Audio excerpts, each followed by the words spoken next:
शिव तेज को अपने अंग में ग्रहण कर लें, अन्यथा सब कुछ भस्मीभूत हो जाएगा। जो आज्ञा ब्रह्मदेव।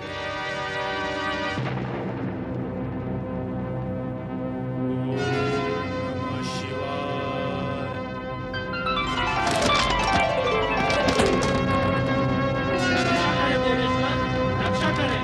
तारकासुर के कारण कष्टों का अंत नहीं है महेश्वर।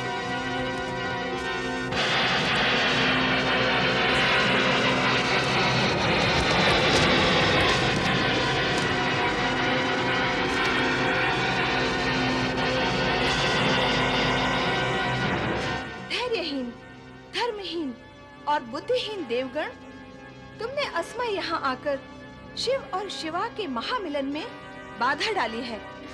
दो प्राणों के महामिलन को अपूर्ण किया है। पूर्णता में बाधक देवताओं, मैं तुम्हें श्राप देती हूँ कि तुम भी सदा अपूर्ण रहोगे।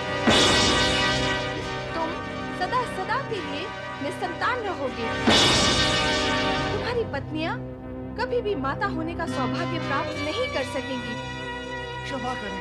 क्षमा करें माँ, हम पर दया करें माता पार्वती, हम पर दया करें। दया करें माँ, दया करें, हमें क्षमा करें माँ, क्षमा करें, दया करें माँ, दया करें।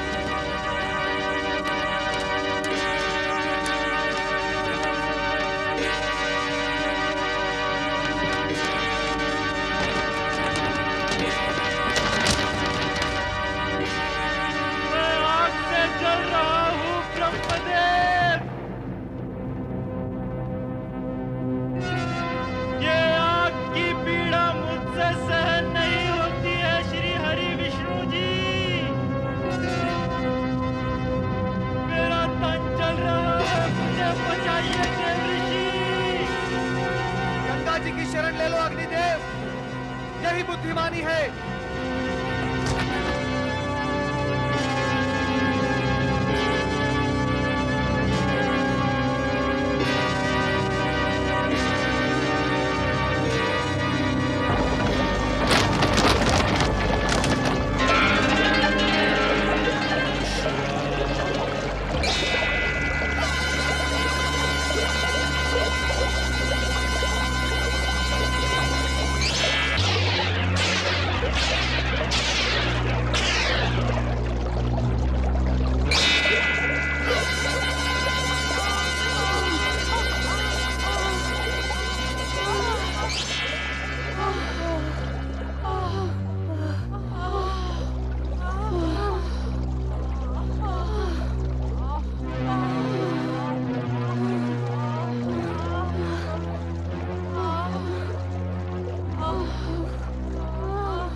जल प्रवाह में बहता हुआ शिव का तेज पुंज तुम सबने धारण कर लिया है।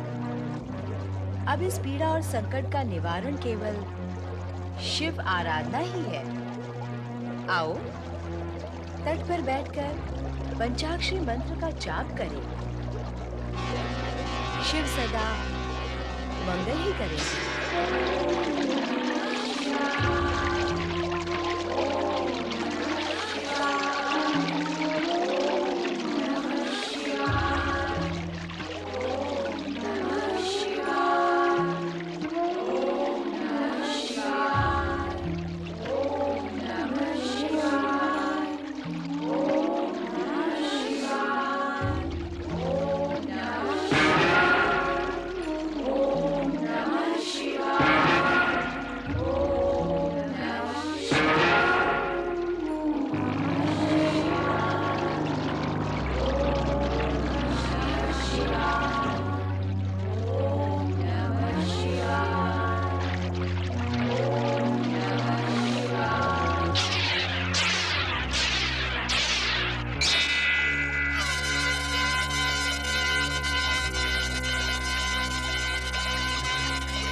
क्या हुआ गुरुदेव?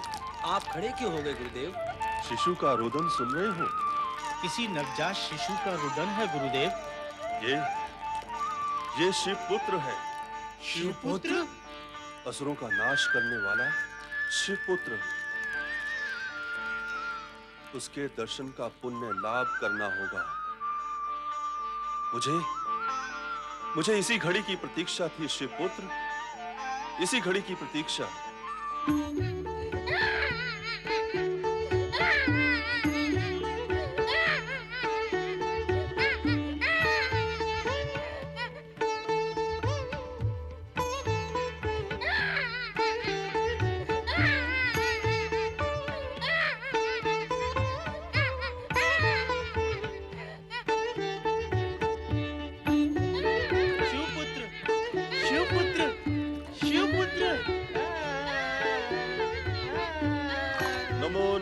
शिवपुत्र नमो नमः। हे शिव तेज पुत्र नमो नमः। महर्षि विश्वामित्र। सिकंद नाम शक्ति पुंज नमो नमः। हे शिवपुत्र, शिव के तेज से उत्पन्न होने के कारण आप में वो सभी शक्तियां विद्यमान हैं जो भगवान शिव में है। तारकासुर जैसे अत्याचारी का संहार करने के लिए ही आप इस धरती पर प्रकट हुए हैं। हे शक्ति पुंज, कृपा कर मुझे वो ज्ञान एवं शक्ति प्रदान करें जिसके लिए मैं अनंत समय से प्रयत्नशील होने के उपरांत भी वंचित हूं। कृपा करें ऐ कृपा निधान, दया करें ऐ दया निधान, कृपा करें। ज्ञान और शक्ति आप में समा गई है। आप राजर्षि से महर्षि बन चुके हैं। अब मैं आपको ब्रह्म ऋषि बनने का वरदान देता हूँ।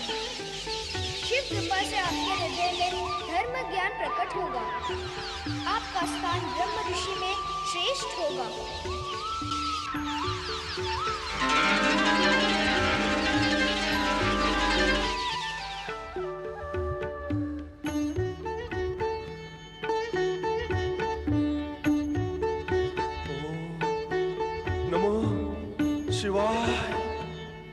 हे विश्वामित्र, तुम्हें पूर्ण ब्रह्म ज्ञान हो गया है। अब तुम ब्रह्म ज्ञानी हो गए हो।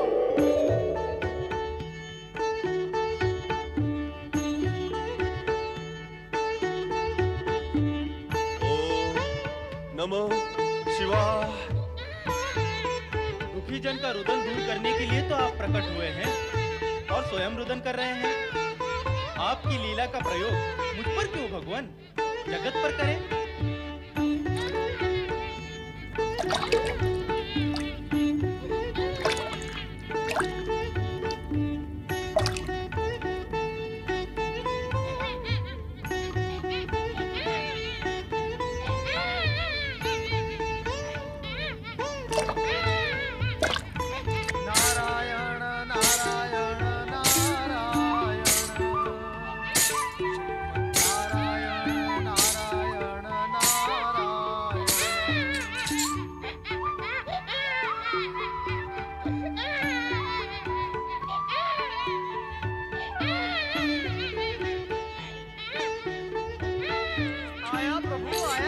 नारद,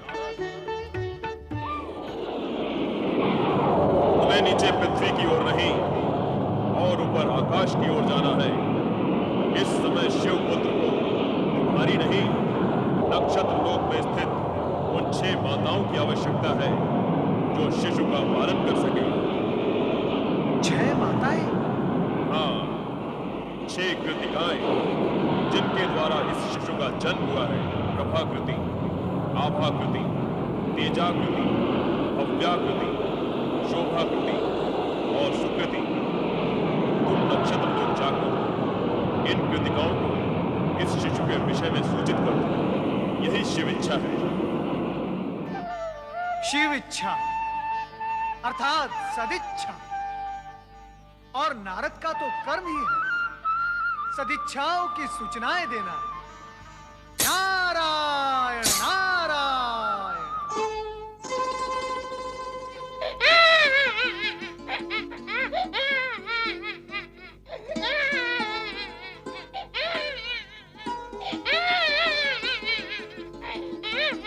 कैसे कौन शिशु रो रहा है? जो भी कोई है, इसने हमारे मन के मातृत्व को जागृत कर दिया है। हाँ, मुझे भी ऐसा ही लग रहा है। लग तो ऐसा ही रहा है जैसे कि अपना ही शिशु रो रहा है। जब हम सभी को ऐसा लग रहा है, तो हमें तुरंत शिशु की खोज करनी चाहिए। भव्याकृति कुछ दिखाई दिया? नहीं, तेजाकृति, प्रभाकृति, शोभाकृति और आभाकृति किसी को भी कुछ दिखाई नहीं दे रहा। नारायण नारायण। देवर्षि, आप और यहाँ, आप तो तीनों लोकों में भ्रमण करते हैं। आज नक्षत्र लोक में आना कैसे हुआ? नारद जिस लोक में भी जाता है, लोक कल्याण के लिए ही जाता है। और आज नक्षत्र लोक में भी इसलिए आया है कि आपने मातृत्व जागृत होने के कारण आप सभी की गोद भर देने का सुफल देना चाहता है। नारायण नारायण। ये आप क्या कह रहे हैं देवर्षि? मैं नहीं, उस शिशु का रुदन कह रहा है जो आपके मातृत्व के अभाव में व्याकुल है। अर्थात जिस शिशु का रुदन सुनकर हमारा मातृत्व जागृत हुआ है। आप सभी उसकी माताएं हैं। मातृ प्रेम अकारण तो उत्पन्न नहीं होता। आप सभी ने पिछले जन्म में दिव्य पुत्र की माताएं बनने का वरदान प्राप्त किया था। वो वरदान अब फलित हुआ है और यही शिशु आपकी मातृ भावनाओं की पूर्ति करेगा। इसीलिए सखन वन के जल में रुदन द्वारा वो आप सभी को पुकार रहा है। परम पिता ब्रह्मा जी के वरदान अनुसार महाबली तारकासुर का वध इसी शिशु द्वारा होगा। दुष्ट तारकासुर की कुदृष्टि इस पर ना पड़े, इसीलिए कुमार अवस्था प्राप्त होने तक इसका लालन पालन यहाँ नक्षत्र लोक में आप सभी के द्वारा होगा। अर्थात हम सब उसकी माता हैं और वो हमारा पुत्र है। सत्य कहा आपने। ये पुत्र ऐसे सुख प्रदान करेगा अपनी माताओं को कि जन्म जन्मांतर तक उस सुख का स्मरण करके तुम सुखी होती ही रहो। देवर्षि, इतने समय से आप चर्चा ही कर रहे हैं। आपकी ये लंबी चौड़ी चर्चा माताओं और पुत्र के बीच अवरोध बनी हुई है। तो अब विलंब क्यों? आओ चले, शीघ्र चले।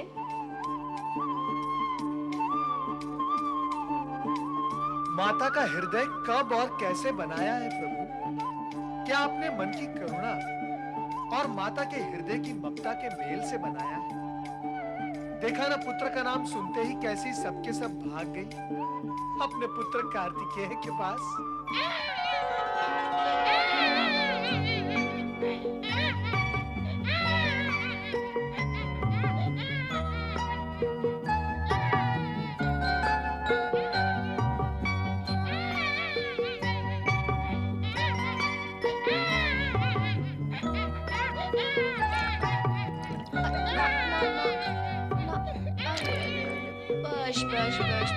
बस मेरे लाल, बस मैं आ गई।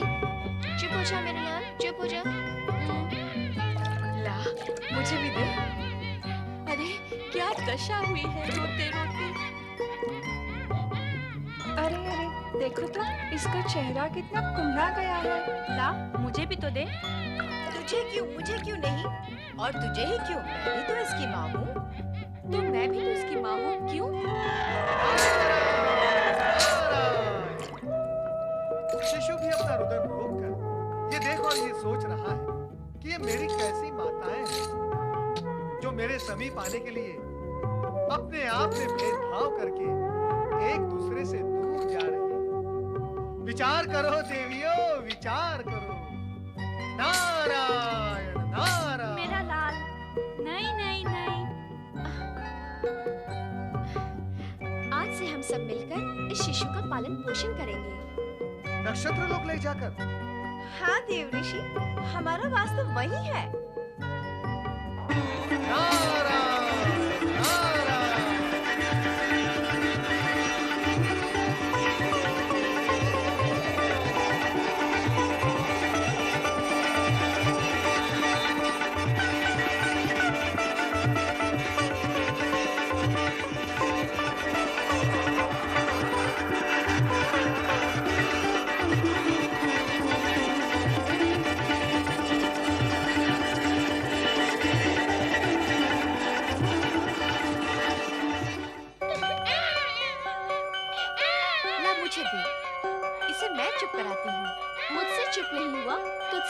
होगा। तू क्या ज्यादा चतुर है चुप कराने में?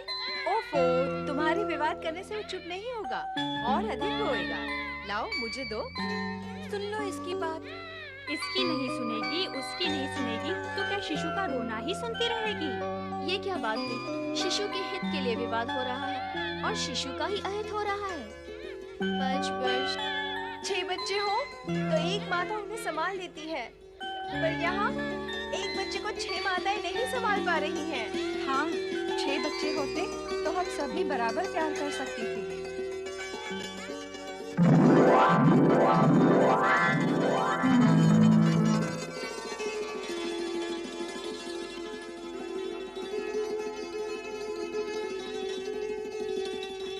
छह बच्चे नहीं तो क्या 6 मुख तो है।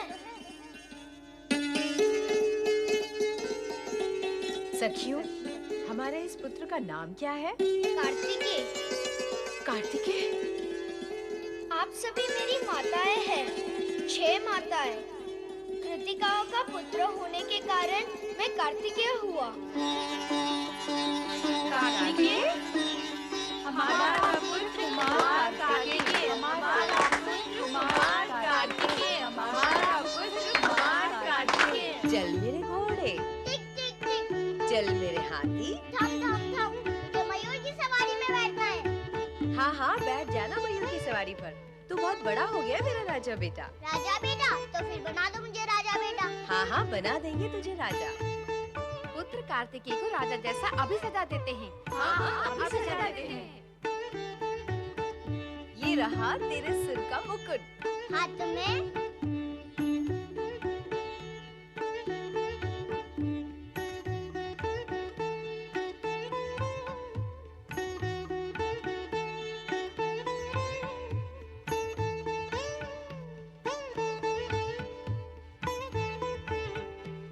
कमर में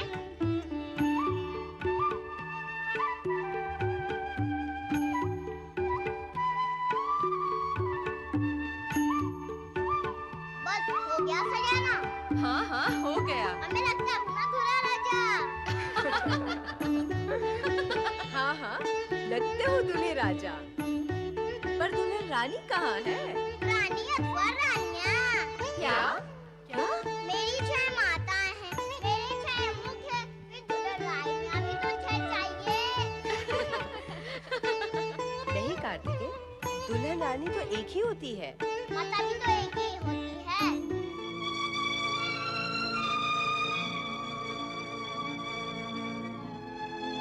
अरे अरे, उदास क्यों होती हो? 6 माता के आंगन में एक पुत्र तो है, पर उस माता के मन की क्या दशा होती होगी जिसको एक भी पुत्र नहीं। प्रणाम माता।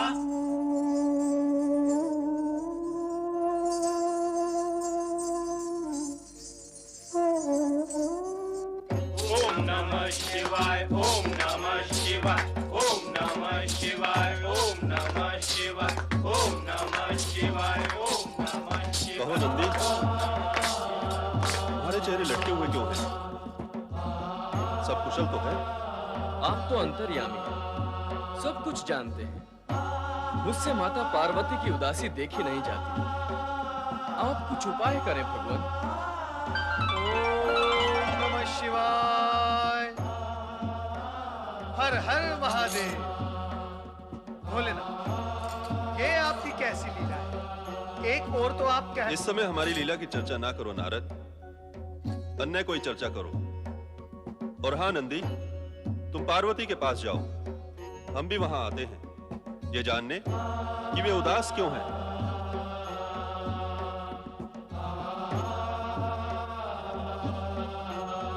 भोलेनाथ, नंदी तो गए, अब आप मुझे ये बताएं कि आपने मुझे चुप क्यों किया? तुम शिव पुत्र की चर्चा करने वाले थे, पर हम नहीं चाहते कि इस समय पार्वती को इस विषय में कुछ पता चले। अभी वो समय नहीं आया है। समय आने पर हम स्वयं पार्वती को सारी स्थिति से परिचित कर देंगे। आपकी लीला आप ही जाने। हर हर महादेव। नारायण नारायण। शिव पत्नी पार्वती पार्वती पुत्र वियोग में व्याकुल है और उधर शिवपुत्र नक्षत्रलोक में न जाने क्या कर रहे होंगे।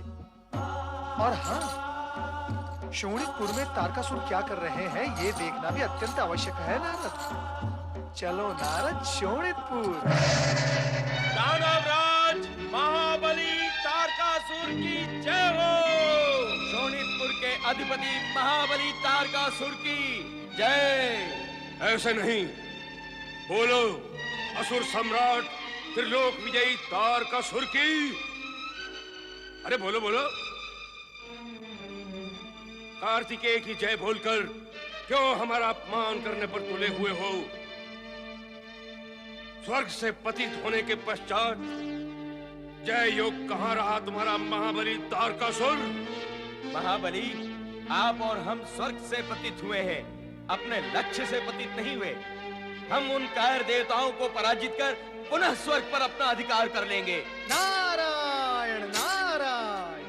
तो यहाँ स्वर्ग पर पुनः आक्रमण करने की योजना बन रही है। हाँ नारद जी, अब यही एकमात्र उपाय है जो हमारे महाराज को संतुष्ट कर सकता है। सावधान प्रलंबासुर, सावधान। परमपिता ब्रह्मा जी की इच्छा के विरुद्ध आचरण कर यदि आपने स्वर्गलोक पर आक्रमण करने की कुचेष्टा की तो ये स्मरण रहे कि आपका अंत समय से पूर्व ही निश्चित हो जाएगा। सुना आपने मेरे वीरों, ये चोटी वाला नारद जो देवताओं का गुप्तचर, दूत और न जाने क्या क्या है, हमें नष्ट करने की कामना कर रहा है।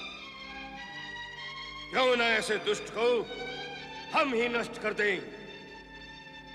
मेघासुर, प्रलंबासुर, इसकी चोटी पकड़कर इसके सिर को धड़ से अलग कर दो।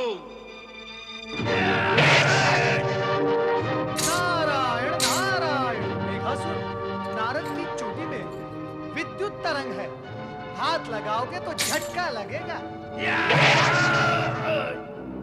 नारायण नारायण।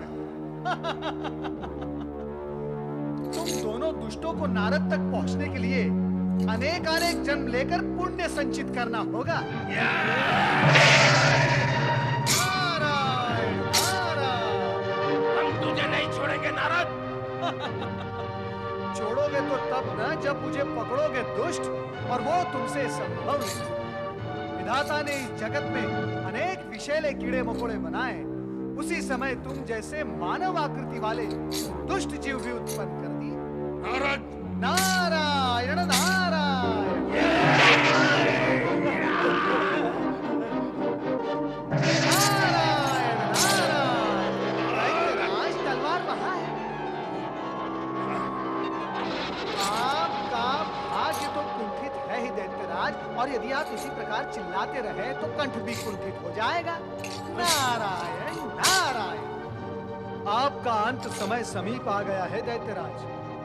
आपका काल शिवपुत्र जन्म ले चुका है। ये वही शिवपुत्र है जिसके हाथों मरने का वरदान आपने स्वयं ब्रह्मा जी से मांगा था।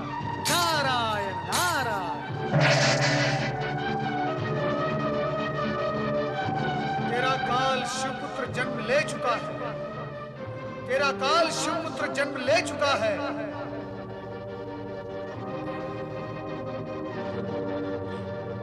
नारद क्या बोल कर गया है? ये शिवपुत्र जन्म ले चुका है? असत्य बोलता है नारद।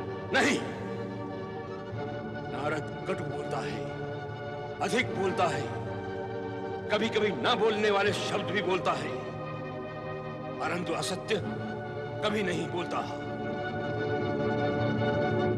फिर भी प्रमाण की आवश्यकता है। मेघासुर, प्रलंबासुर, आज्ञा करें महाबली। कैलाश जाकर गुप्त रूप से पता लगाओ कि शिवपुत्र ने कब जन्म लिया है और वो किस स्थिति में है। यदि सामने पड़ जाए तो तुरंत उसे वहीं समाप्त कर दो। महाबली की आज्ञा का पालन होगा। अब हमारा केवल एक ही लक्ष्य है, शिवपुत्र का विनाश।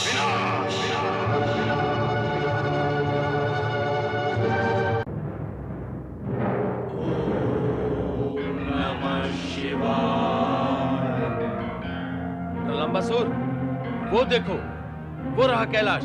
हाँ, चलो चलते हैं, परंतु सावधान, हमें कोई देख ना ले।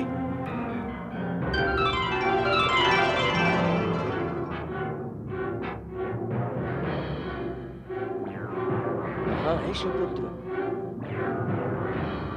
अपनी माँ पार्वती के पास होगा, पर वो भी तो दिखाई नहीं देती। कहाँ होगी? चलो उसे ढूंढते हैं, वेश बदलकर।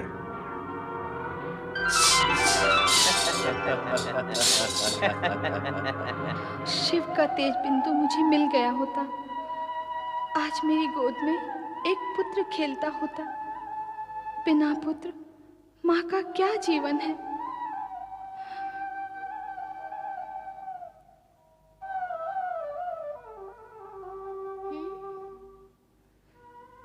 क्या हुआ देवी? श्रीमुख कुम्हलाया हुआ क्यों है? कुछ बताओ तो। क्या बताऊं और कैसे बताऊं? जगत में हर पत्नी की इच्छा होती है कि वो माता का सम्मान प्राप्त करे, किंतु देवताओं की दुष्टता के कारण मुझे पुत्र की प्राप्ति हुई नहीं है और भोलेनाथ को चिंता ही नहीं है। चिंता न सही, ज्ञान तो है। वे सर्वज्ञ है, क्या तुम्हारे मन की बात नहीं जानते होंगे? वो अवश्य तुम्हारी इच्छा पूर्ण करके माँ का सम्मान और गौरव प्रदान करेंगे।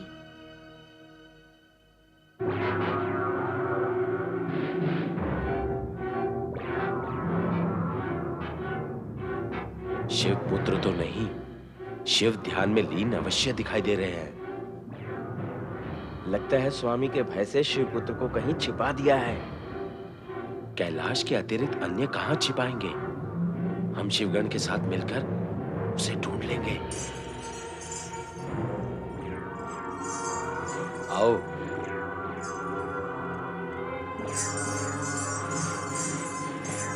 ये अघोरी कौन है? कहां से आए हैं? ओम नमः शिवाय।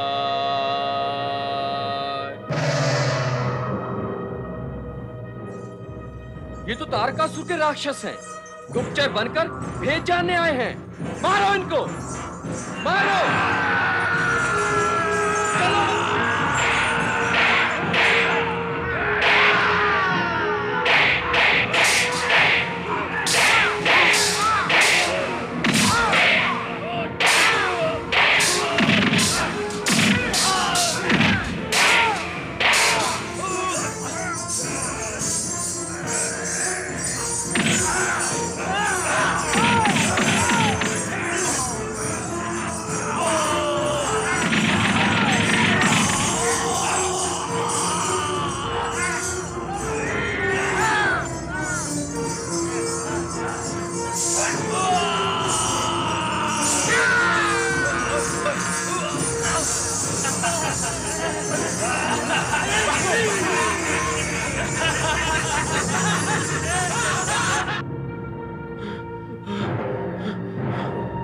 मेघासुर, यदि हम आज भागने में सफल न होते तो निश्चित ही शिवगुणों के हाथों मारे जाते। तुम सत्य कह रहे हो प्रलंबासुर। नारायण नारायण नारायण। वो देखो नारद।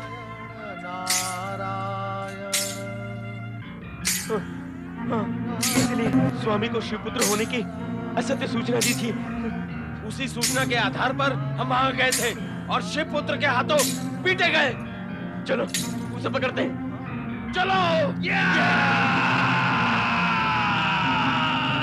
इस बार हम तुम्हें नहीं छोड़ेंगे नारद। इन दुर्बुद्धि असुरों को यदि ये भ्रम रहा कि शिवपुत्र का जन्म ही नहीं हुआ है तो ये निर्भय होकर अधिक उद्दंड हो जाएंगे। इन्हें भयभीत करके इनकी उद्दंडता और मनोबल को तोड़ना होगा नारद। सोच क्या रहे हो नारद? नारायण नारायण। बताओ, तुमने असत्य क्यों बोला था? असत्य? नारायण नारायण। यदि तुमने सत्य कहा होता तो कैलाश पर कहीं न कहीं तो हमें शिवपुत्र अवश्य दिखाई देता। यही तो दुविधा है। कहाँ है दुविधा? यही पर है दुविधा, जहां तुम्हारी बुद्धि ठहरी हुई है। अरे बुद्धि के शत्रुओं, यदि तुम्हें भगवान शिव की लीलाएं समझ में आती तो तुम ये मार क्यों खाते? स्पष्ट कहो नारद, जो कहना है। तुम दोनों भी स्पष्ट सुनो और करो जो करना है। भगवान शिव की लीला को समझो। शिव पुत्र कैलाश में है ही नहीं। तो कहाँ है शिवपुत्र? नारायण नारायण, नक्षत्र लोक में, कृतिकाओं के पास, जहां तुम और तुम्हारी अशुभ छाया पहुंच ही नहीं सकती, वहां पर है। नारायण नारायण। तो हमें नक्षत्र लोक ही जाना होगा।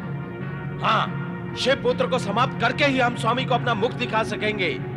तो चलो चलो। मैं यहाँ हूँ। कहाँ हो? मैं यहाँ कहाँ हो? कार्तिकेय, यहाँ कहाँ हो? आवाज दो।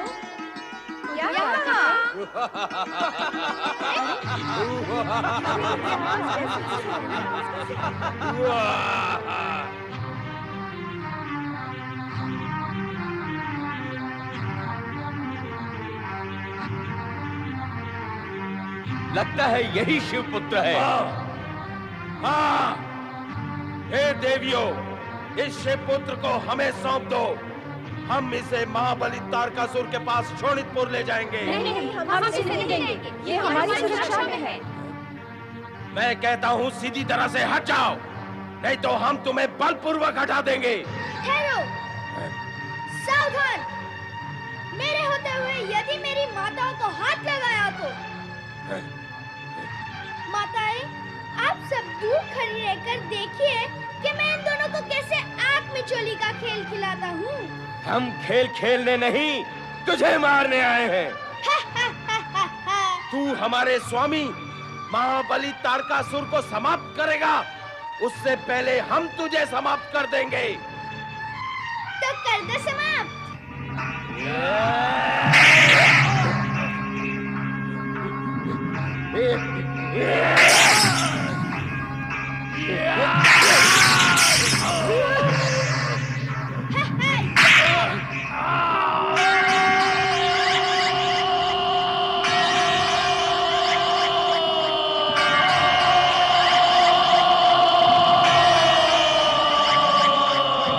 आ जाओ, आ जाओ।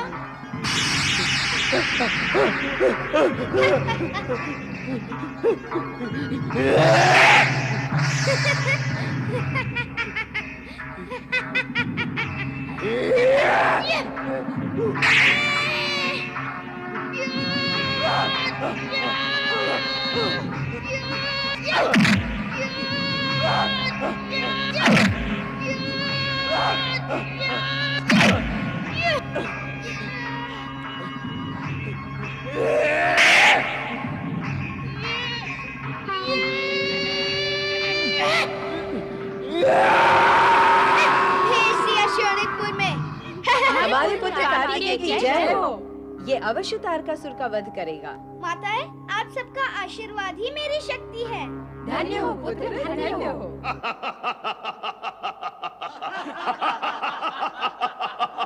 रक्षा करे महाबली, रक्षा करे महाबली, रक्षा करे। अनर्थ हो गया महाबली, अनर्थ हो गया। मेघासुर, मेघासुर मारा गया महाबली। कैसे मारा गया? किसने मारा उसे? महाबली, शिवपुत्र की खोज में मैं और मेघासुर कैलाश गए, वहां वो नहीं मिला।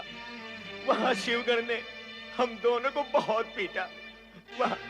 वहां से भागे तो पुनः आकाश मार्ग में नारद जी मिले। उन्होंने हमें बताया कि शिवपुत्र नक्षत्र लोक में है। वहां गए तो हमने शिवपुत्र को समाप्त करने का प्रयत्न किया। पर क्या? आगे बोलो।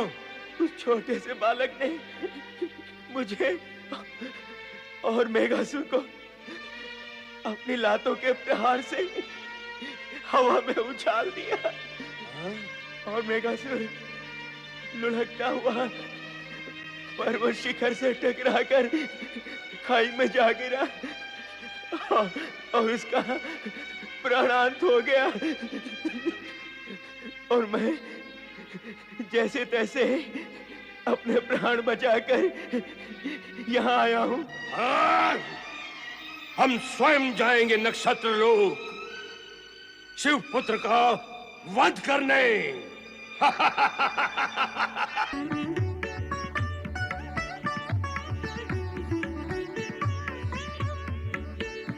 देवर्षि, देवर्षि। नारायण नारायण। सावधान देवराज इंद्र, सावधान। यदि आप इसी प्रकार नृत्य और गान में मग्न रहे तो यह स्मरण रहे कि हाथ में आया हुआ ये इंद्रासन पुनः हाथ से निकल जाएगा। देवर्षि। देवराज, संकट सर पर पांव रखकर खड़ा हो और हम भोग विलास में डूबे रहे तो हमसे अधिक अविवेकी और अदूरदर्शी और कौन हो सकता है? देवराज, क्या आपने यह सोच लिया है कि हाथ से स्वर्ग जाने के बाद तारकासुर मौन बैठा रहेगा, हम पर पुनः आक्रमण नहीं करेगा? देवर्षि, अब तारकासुर में इतना साहस शेष नहीं है कि वो स्वर्ग पर आक्रमण कर सके। तो आप इस भ्रम में निश्चिंत होकर आमोद प्रमोद में खोए हुए हैं देवराज। परंतु भ्रम में पड़कर आप इस सत्य को भूल रहे हैं कि तारकासुर का वध शिवपुत्र के हाथों जब तक नहीं होगा तब तक वो आपको चैन से रहने नहीं देगा, क्योंकि वो जीवित है। आश्चर्य होता है मुझे आप सभी के इस अद्भुत आचरण पर। विलास में डूबे रहने और भयभीत होने के अतिरिक्त अन्य कुछ भी नहीं कर सकते आप। क्या करें देवर्षि? स्मरण करें शिवपुत्र को। क्या शिवपुत्र को तारकासुर का वध करने के लिए प्रेरित नहीं कर सकते आप? हाँ हाँ, शिवपुत्र। कैसे हैं वो? नाम क्या है उनका देवर्षि? कुमार कार्तिकेय। कुमार कार्तिकेय? अभी तो नीरे बालक ही होंगे। माता पार्वती की भांति सुंदर और पिता शिव की भांति ओजस्वी और तेजस्वी अवश्य होंगे। ऐसा ही है। वे शक्ति और शिव के अंश हैं, इसीलिए संपूर्ण है। इस समय वे नक्षत्र लोक में 6 कृतिकाओं की छत्र छाया में पल रहे हैं। नक्षत्र लोक में? क्यों? वहां क्यों? उन्हें तो कैलाश पर होना चाहिए। देवराज, यदि आपको मेरी वाणी पर विश्वास नहीं है तो आप स्वयं जाकर देख ले नक्षत्र लोक में। नारायण नारायण। स्वामी, आपको देवर्षि की बात पर अविश्वास नहीं करना चाहिए। शीघ्र ही विश्वास भी तो नहीं होता देवी। भला शिवपुत्र नक्षत्र लोक में क्यों? इस सत्य से साक्षात्कार करने के लिए मैं स्वयं जाऊंगा।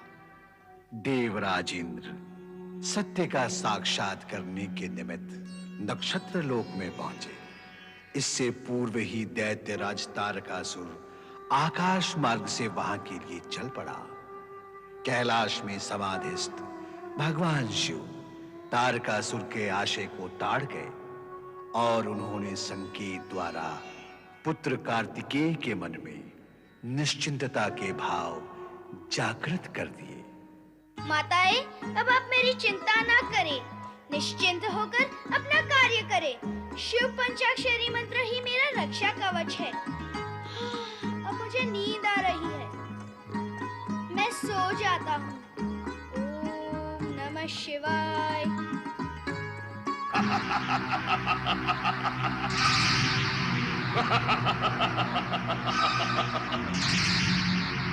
कहाँ है शिवपुत्र जिसने हमारे सेनापति को मृत्यु के घाट उतारा है?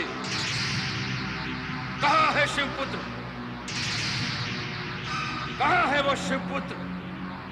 वो शिव के रक्षा कवच में सोया हुआ है। यही है वो शिवपुत्र, यही है।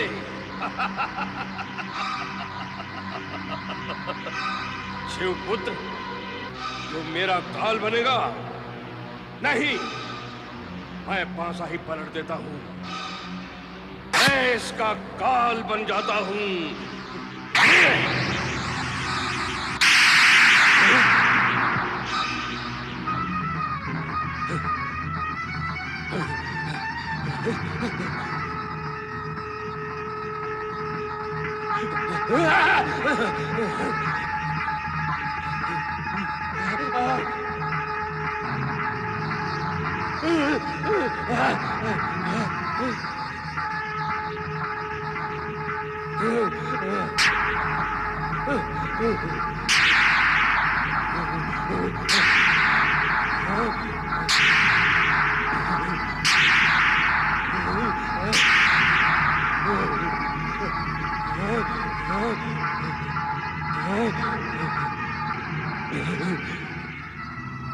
हर हर महादेव, हर महादेव।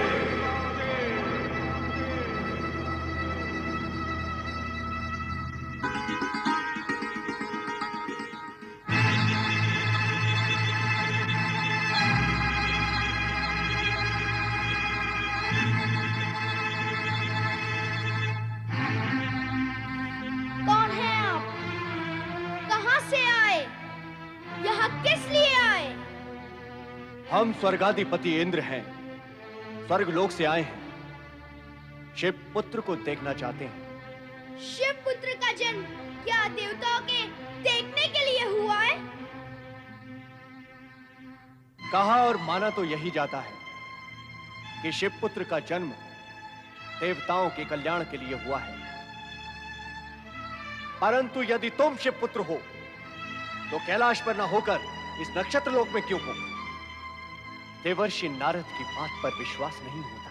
देवर्षि नारद के वचनों पर अविश्वास करने वाला स्वयं भी विश्वास योग्य नहीं हो सकता।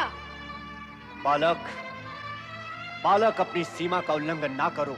वह कार्य तो आप कर चुके हैं, तभी तो नक्षत्र लोक में आ सके हैं। दूसरों को शिक्षा देने वाला स्वयं अशिक्षित क्यों है? तुम्हारी वाणी में ज्वाला है। यही तो प्रमाण है मेरे शिव पुत्र होने का। हम ये प्रमाण नहीं मानते। तो लौट जाओ अपने स्वर्ग में।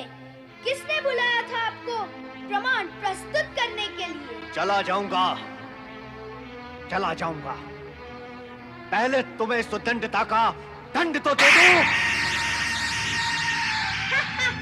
ओम नमः शिवाय।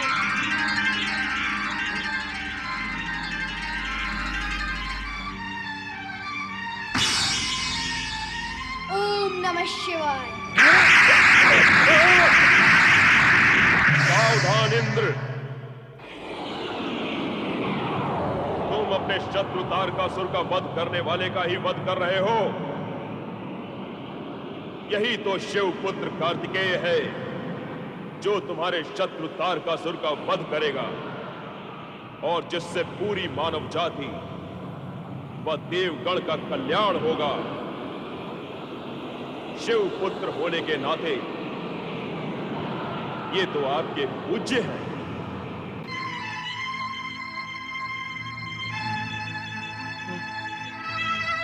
क्षमा करें कुमार कार्तिकेय, मुझे क्षमा करें। ब्रह्मवश मुझसे अपराध हुआ है। कार्तिकेय से क्षमा याचना और जन कल्याण के लिए जिनका जन्म हुआ, जो सुखदाता है, किंतु माता पार्वती इस सत्य से अनभिज्ञ है कि इस जगत में उनके यशस्वी पुत्र का जन्म हो चुका है। ओम नमः शिवाय। ओम नमः शिवाय। भगवान भोलेनाथ शिव शंकर की जय। भगवान शिव शंकर और माता पार्वती की जय। ओम नमः शिवाय। ओम नमः शिवाय। ओम नमः शिवाय। ओम नमः शिवाय। ओम नमः शिवाय। ओम नमः शिवाय। ओम नमः शिवाय। ओम नमः शिवाय। शिवाय।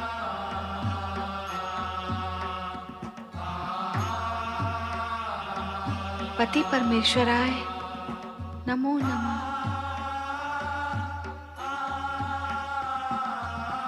हाथ में पुष्प, मन में प्रेम भाव, फिर मुख पर विषाद क्यों देवी? मैं स्वस्थ हूँ स्वामी। एक शुभ समाचार सुनो और स्वस्थ हो जाओगी। कैसा समाचार स्वामी? जिस पुत्र की प्राप्ति के लिए तुम वर्षों से ललायत थी, अब वो 10 वर्ष का कुमार हो चुका है।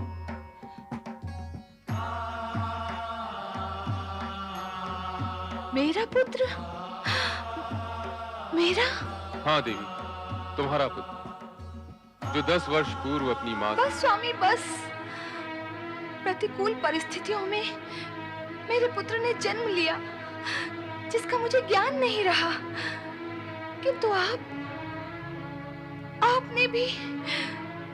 आपने मुझे बताया तक नहीं कि हमारा पुत्र 10 वर्ष का। मेरे साथ ये अन्याय, एक मां के साथ। शांत हो जाओ देवी, शांत हो जाओ। तुम्हारे मन की पीड़ा को मैं समझ रहा हूं। तुम भी उस समय की परिस्थिति को समझने का प्रयत्न करो, जिसके कारण यह अप्रिय घटना घटी।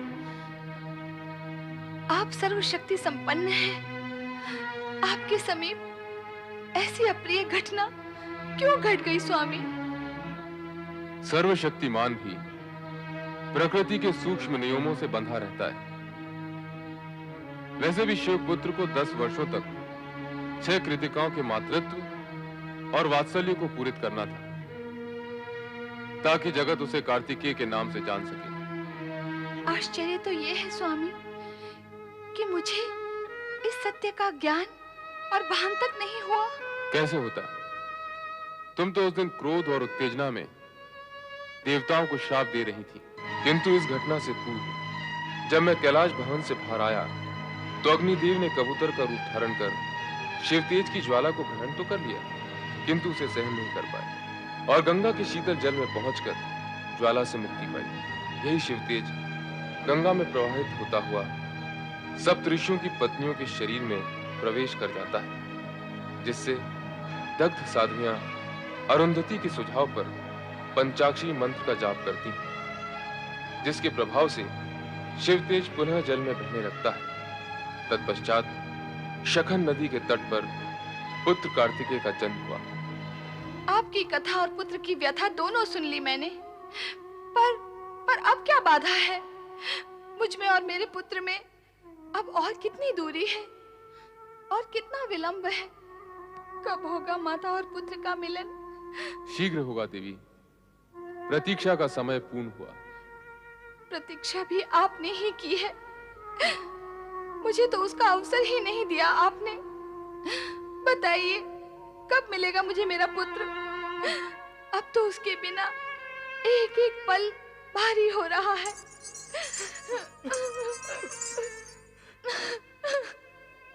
पुत्र नंदी, आज्ञा करें प्रभु।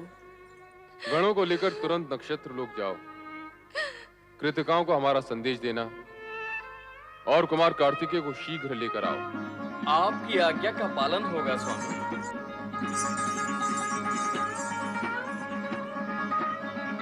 कैसा होगा मेरा पुत्र? मैंने तो अपने लाल को अब तक देखा ही नहीं। एक बार आ जाए मेरी बाहों में तो मैं उसे इतना स्नेह दूंगी जितना जगत में किसी माँ ने न दिया होगा। मेरा पुत्र, मेरा कार्तिकेय।